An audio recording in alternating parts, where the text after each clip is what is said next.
इस वीडियो में अपन Lenz law के बारे में पढ़ेंगे। बहुत इजी है। बोर्ड के अकॉर्डिंग हमें सिंपल सी डेफिनेशन लर्न करनी है। According to Lenz's law, the direction of induced EMF is in such a way that it opposes the cause due to which it generates. कि जो भी इंड्यूस ईएमएफ आएगा उसकी जो डायरेक्शन होगी वो हमें इस तरीके से लेनी है कि वो जिस भी चीज के कारण प्रोड्यूस हो रहा है उसको अपोज करेगा। जैसे मैंने यहाँ पे एक डायग्राम बना रखा है, ये सर्किट आपको, ये डायग्राम आपको दिख रहा होगा जिसको मैंने मार्क करा है। इसमें एक कोयल और एक हमारे पास क्या है, मैग्नेट है। अब मैं क्या कर रहा हूं, मैं इस मैग्नेट को इस कोयल के पास मूव कराऊंगा।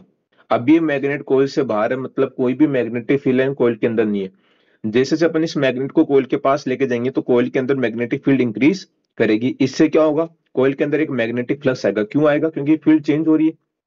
फील्ड के चेंज होने से यहाँ पे फ्लक्स जनरेट होगा। तो जब फ्लक्स भी टाइम के साथ चेंज हो रहा है तो वहां पे क्या है, इंड्यूस ईएमएफ आएगा। हमें पता करना है इंड्यूस ईएमएफ की डायरेक्शन। अब डेफिनेशन अकॉर्डिंग क्या है, अगर ये कोयल पास में आ रही है तो सॉरी ये मैग्नेट पास में आ रहा है तो कोयल के अंदर, कोयल क्या करेगा, इसको अपोज करेगा। तो कोयल क्या करेगा, यहाँ पे याद रखना कोयल कौन सा पोल बना लेगा, कोयल भी यहाँ पे एक नॉर्थ पोल बनाएगा, क्योंकि नॉर्थ ही नॉर्थ को रिपेल करेगा। तो अगर यहाँ पे नॉर्थ पोल बन रहा है तो नॉर्थ और नॉर्थ के रिपल्सन के कारण ये जो हमारा मैग्नेट है, ये जो पास आता है वापस से दूर जाएगा। ये समझ में आ गया, सिंपल से।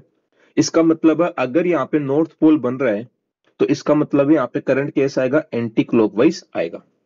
दूसरा केस मेरे पास ये है कि सेकंड केस में मैंने क्या करा, ये मेरे पास एक मैग्नेट है, ये भी कोयल के बिल्कुल पास में, मतलब मैग्नेट की फील्ड कोयल के अंदर से पास हो रही है। अब मैं मैग्नेट को दूर लेके जा रहा हूँ। दूर ले जाने का मतलब है इसमें से फील्ड कम हो रही है, फील्ड कम हो रही है मतलब फ्लक्स कम हो रहा है। फ्लक्स के चेंज होने से यहाँ पे ईएमएफ आएगा। अब देखो, अब मैं इस मैग्नेट को दूर लेके जा रहा हूँ, मतलब यहाँ पे फ्लक्स कम हो रहा है। तो कोयल में जो ईएमएफ आएगा वो इस तरीके से इंड्यूस होगा कि इस फ्लक्स को वो इंक्रीज करे। समझ में आ रहा है? तो अगर मानो यहाँ पे अभी इसका नॉर्थ पोल था तो यहाँ पे क्या बनेगा, साउथ पोल। साउथ पोल का मतलब है ये जो कोयल है ये इस मैग्नेट को जब भी दूर जाता है तो इसको वापस पास लाने की कोशिश करेगी। इसको हम बोलते हैं लेंज लॉ। दूसरा जो लेंज लॉ होता है वो किस पे बेस्ड होता है, कंजर्वेशन ऑफ एनर्जी पे बेस्ड होता है। ये बोर्ड के लिए सिंपल सा है, लेंज लॉ बोर्ड में आता है। What is Lenz law?